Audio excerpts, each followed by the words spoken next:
Alright guys, such a comic again today. I hope you're doing that and enjoying your day. So far as OpTic continue to process the fact that a week ago they literally won the World Championship, Shotzzy and the rest of the OpTic team are giving massive credit to the Messiah, to the Legacy Saver, to Mercules, who joined the team and turned their whole season around. Shotzzy says that Mercules, as far as he's concerned, not only is one of the most incredibly talented and gifted players in terms of gun skill that he's ever seen, but from top to bottom, this guy is him, and he's effectively Dashy 2.0, best flex player in the league as far as Shotzzy is concerned. That was a sentiment echoed by some of the other guys on the team as well. I think what we can take from this is very clear. Mercules is not going anywhere for this franchise for a very long time to come. What does that mean for the future? Very much into your thoughts in the comments. Hit the like button if you enjoy. Subscribe if you're new as always. I would greatly appreciate it. Thought this is a pretty cool picture, to be fair, for July the 4th to start off the video, as was this one. But yeah, let's swiftly move along. Starting here, Black Ops 7. So lots of talk about BO7, what the game's going to look like, what it's going to play like. Is it going to be like Black Ops 2? That developer came on the broadcast at the World Championship and said, yeah, it's basically going to be BO2 again.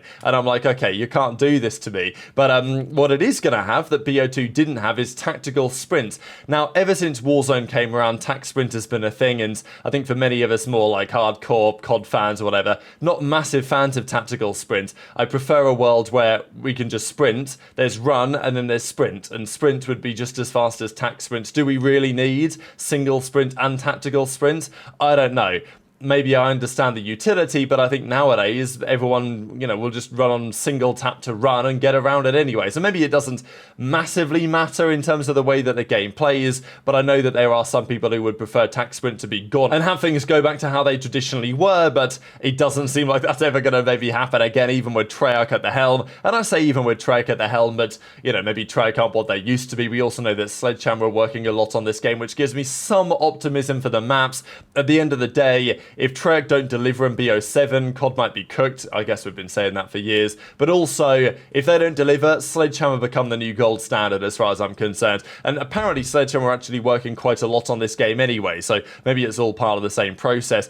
It's just funny, I saw this tweet from Arcetes, because this guy goes, does anyone know if they fixed Codcaster? And Arcetes is like, question mark, what do you mean? Of course they didn't fix the Codcaster. Like, what do you think, we're an actual AAA studio, proper title with money behind it, like billion-dollar company? No, I don't know what you're talking about. We can't get that done, we simply don't have the resources. I know you guys are going to hate me for this, but I'm going to do it anyway for 20 seconds. aBeZy is back, he's playing with Ghosty. Basically, Toronto running a tournament here, right? Registration closed yesterday, and it's in a couple of days' time, so they're playing, yeah, online qualifiers, they're doing a LAN at the end of August. So that's going to be pretty cool. And as a result of this, people were signing up, and also aBeZy wanted to play. So just to mention, because aBeZy said he was going to come back, and now he's playing a LAN tournament. So, if he qualifies, it is what it is.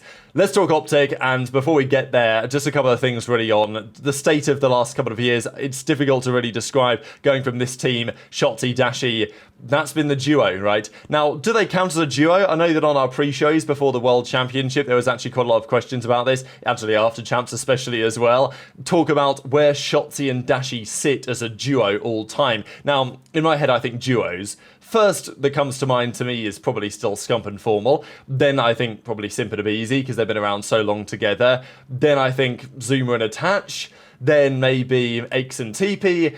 Those to me stand out as duos. I think the conversation around duos is quite interesting, because I think the duo has to kind of recognize they're a duo to be a duo, and I'm trying to not going to say that word a million times more. The point that I'm making is, was Scump and Crimsix a duo? They were the longest teaming teammates ever until Simp and aBeZy broke their record relatively recently. Was Scump and Karma a duo?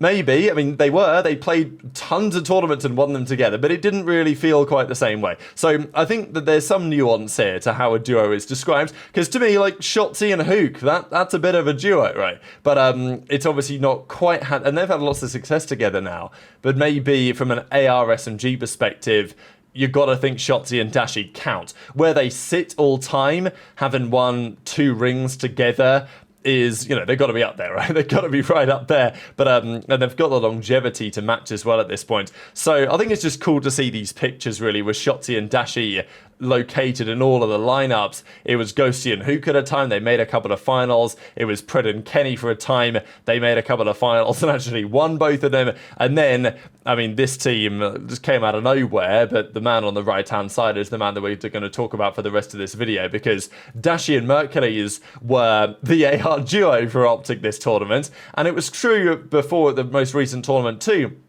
My read on it was quite interesting because I will say back at Major 4, I had my questions because Mercules is playing well, but I had my questions as to how it would look for Dashy, whether Dashy and Mercules could really play well at the same time on the same team, because when you looked at some of the numbers, Dashy's numbers this year were largely pretty excellent, but after Mercules came in the initial series that he played afterwards, it was a little bit more touch and go for Dashy. It wasn't sure that he was going to be able to quite find his groove properly with the lineup that they formed. But it turns out that was absolutely not an issue. And at the World Championship, they were a devastating AR 1-2 punch combination. So I've got a couple of clips to share for you guys here, and they're very important ones at that, not just for what happened at Champs, but also what happens for the future as well. Shotzzy was talking about Mercules and giving him really heavy gas. I think the question for me is there any other players out there like Mercules? I'm sure that they've got to be. I'm sure that they've got to be. But the fact that they were able to find Merc, and they didn't even find him. Toronto found him and let him go.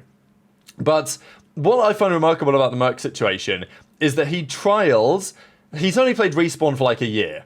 That's the first thing to say. He trialled for Ravens at some point. It might have even been last year before the World Cup. There have been a couple of trials that Mercules has had, and the opinions of the players after those trials were that, Merc's maybe pretty good, but he's not good enough. He's not the player that we want and all this. So I think the thing for Merc is that he's improved so drastically, because the people that rejected Merc and turned him down, as I say, Ravens had the opportunity to get him a little while ago. I'm not going to say they're idiots. My opinion is more that whatever they saw for Mercules at the time wasn't good enough. Now look, should they have seen maybe the trajectory, the progression, what player he could have been? Yeah, but obviously if Mercules was coming into scrims and dropping these type of performances, they would have signed him, right? And even Temp said this when he played him in Challengers last year. He's surprised that Mercules has taken the step that he has. But Merc's only, as I say, been playing Respawn for not that long at all. His team has obviously helped him improve a lot in recent times as well. And the potential there is mega, and maybe still yet to be fully realised. So that's what's impressive about Merc, is that he's come in relatively recently, and as JP says, he understands the game better than 95% of players. When you tell him he's doing something wrong, he corrects it for next time and never makes the error again. Like, these are things, like very positive traits of players that don't exist in Call of Duty players that often. And if you get those traits in COD players, you might not get the gun skill, you might not get the ice or whatever. Whereas Mercules appears to be pretty much the full package. Yeah, in grand finals, he didn't have his best grand finals ever. Sure, was the pressure probably getting to him to some degree? Yeah, but it got to Dashy last year. He dropped a 0.8 in grand finals last year as well and won it. Mercules dropped a 0.8 in this grand finals this year and won it. Next year, Merc might have a 1.2 or whatever, like 1.0 plus like Dashy had this time around. So Mercules being gassed up to high heaven, and for good reason. And it's, as I say, not just the other factors that the guys mentioned, but it's also just the straight up gunny. Like, the guy shoots really straight. As Shotzzy says, this guy doesn't miss. He's the best flex player in the league.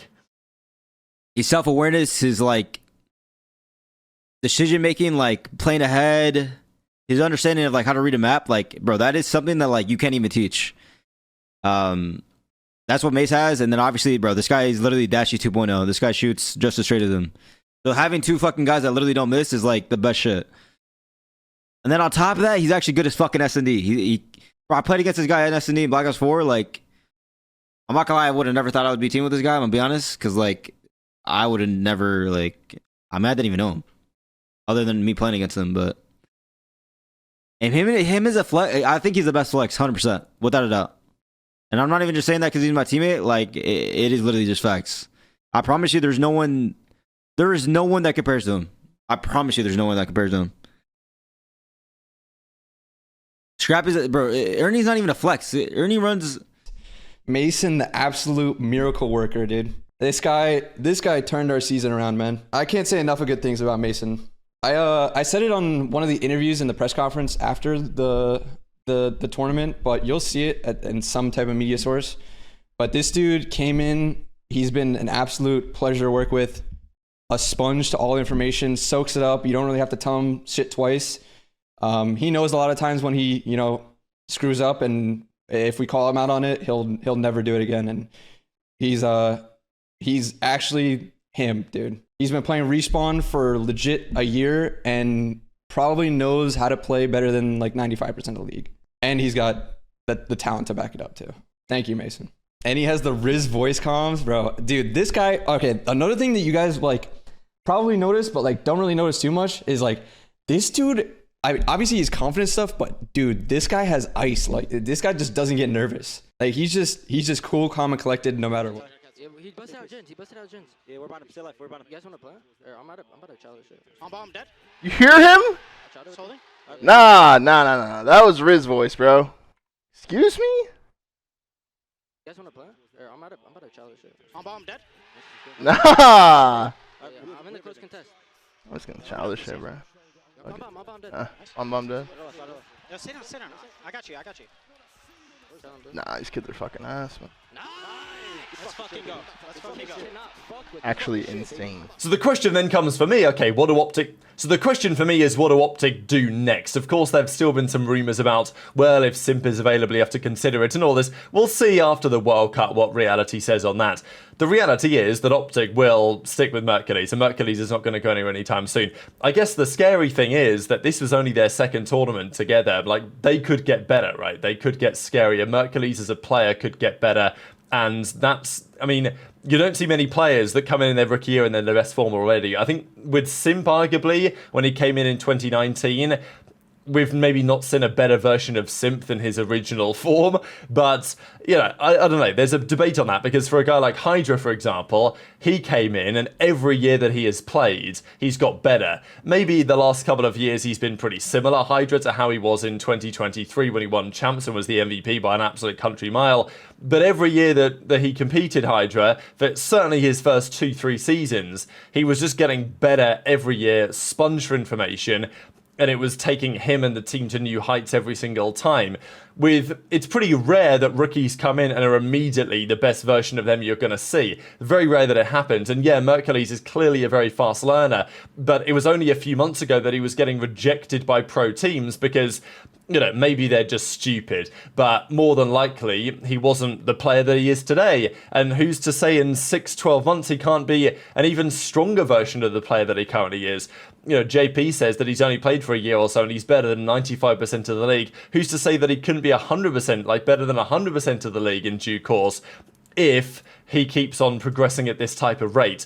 The bottom line is, of course, OpTic aren't going to let this kid go anywhere. I don't know what the contract re-signing is going to look like, but I don't know what exactly contract they signed him on after picking him up from Toronto, and with Cloud9 circling as well interested. I'm sure they've given him good money and he's going to play at the World Cup too, but they might want to consider getting him on some sort of serious deal so that, you know, Shotzzy and Mercules can be a duo for a long time to come. I mean, hopefully Dashy too, but Dashy now with his second ring, you know, he's played so many tournaments now, Dashy. I know that there's still been some talk about, okay, how many more years does Dashy have left in the tank? I think he's got plenty left if he still wants to compete, and we could well see this Shotzzy, Dashy, Mercules trio make more World Championship Grand Finals. Maybe with Huke, I think that would be wonderful to see, that team, look, at the end of the day, they practiced hard, they turned up to the World Championship, and they're the best team there by a country mile. But as we talked about earlier today, if FaZe blow it up, if something happens, then maybe it's not impossible that they consider something, but, you know, I think my point is, let's say Cellium becomes available or Drazah becomes available, or even if Scrappy